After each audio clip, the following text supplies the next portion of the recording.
باب التحریض علی الرمیه.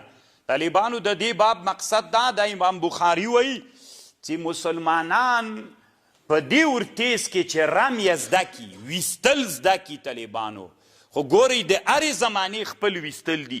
دلته طالبانو انور شاه کشمیري یوه ډېره ښه خبر کړې. دا اوس طالبانو که جنگ شروع سي د مسلمانانو یو طرف ته کفر سره هغه خطرناکې وسلې او د موږ له طرف سره څوک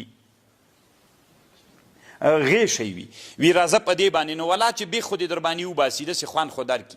امام انور شاه کشمیري صاحب دغه باب کې لیکلي په فیض الباري کې د بخارا باندې چې کله روسانو حمله کوله نو بیا د علماو نه پوښتنه وسوه. ګوري طالبانو د علماو دومره کله کله بعضې علماو چې ویده علماوي د دوی له لاسه اسلام ته دومره ضرر رسېدلی. کله روسانو چې دغه اسلامي وطنونو د بخارا ته راتلل نو علماو نه حکومت غوښتنه وکړله چې موږ به وسله جوړه کړو، دغه وسله چې له دوی سره د وا به یې خلو جوړه به یې کوئ. دوی ورته ویل نه په غیشو جنګ کوئ دا بدعت ده، په غیشو جنګ کوئ دا بدعت ده.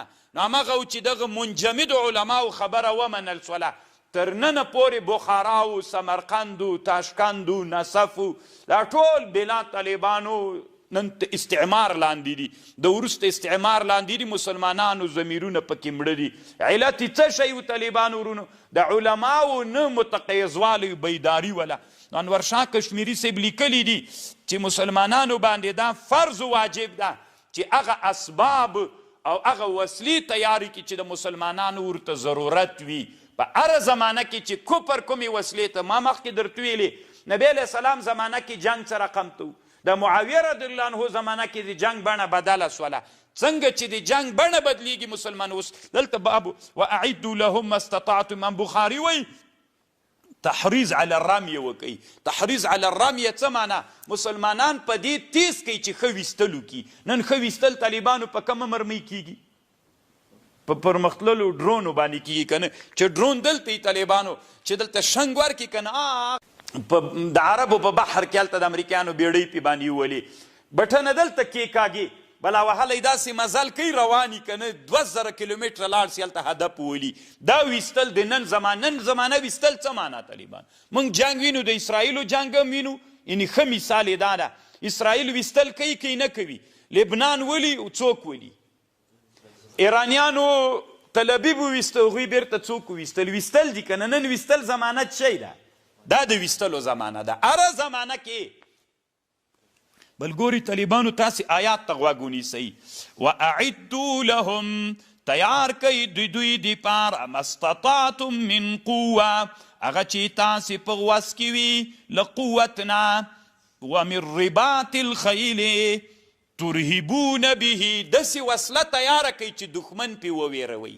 د تا ګورئ له دې بوشکې نه دښمن نه ډارېږي، د تا له ټوپک نه دښمن نه ډارېږي، نه هغه دښمن چې له سرحد نه باندې در باندې چې د جنګ بڼه بدلیدونکې ده.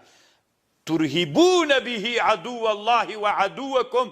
قرآن ته تاسې غوږ ونیسئ. داسې وسله تیاره کوي چې دښمن پې وویروئ. څه شي نه ډارېږي طالبانو؟ له اټومي وسلې نه. څه شي نه ډارېږي؟ له اوږد واټنه بالاستیک او د کروس توغندیو نه ډارېږي. دا مسلمانانو تیار کوي. دا چې مسلمانانو تیار کړه بس د مسلمانانو کار برابر دی، په فضا کې دوی ګرځي. خو دا طالبانو علومو ته مباح ویلي دي یتي خو نو. ګوره نبی علیه صحابه ویستل کول دوه ډلې ول. نبی علیه السلام ویل زه له یوې سره یم، هغه ویلې نه موږ بیخي ولو نه. وایي ولې نه ولې؟ وایي ته له یوې ډلې سولس. وایي که زه منځګړی. نبی علیه السلام منځګړی سو بیا که نه کله کله خو به م کړي ده بعضې لوبې به مې زه یو دپاره منځګړی پکې